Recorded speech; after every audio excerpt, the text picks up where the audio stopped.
Rambu Solo writes of the death of Tanah Toraja in Toraja society. The funeral ritual is the most elaborate and expensive event. The richer and more powerful the individual, the more expensive is the funeral.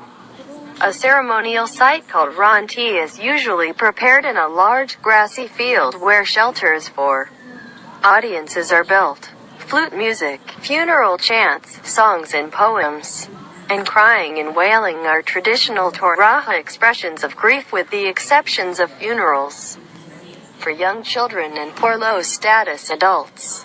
Torajans traditionally believe that death is not a sudden, abrupt event but a gradual process toward Puya, the land of souls, or afterlife.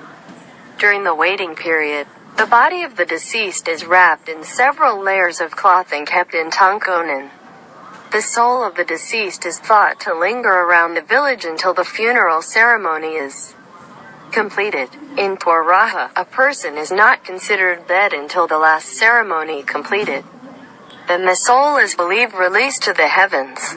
Another component of the ritual is the slaughter of water buffalo. The more powerful the person who died, the more buffalo are slaughtered at the death feast.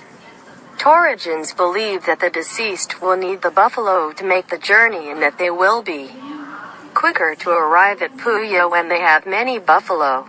Some of the slaughtered animals are given by guests as gifts, which are carefully noted because they will be considered debts of the deceased's family.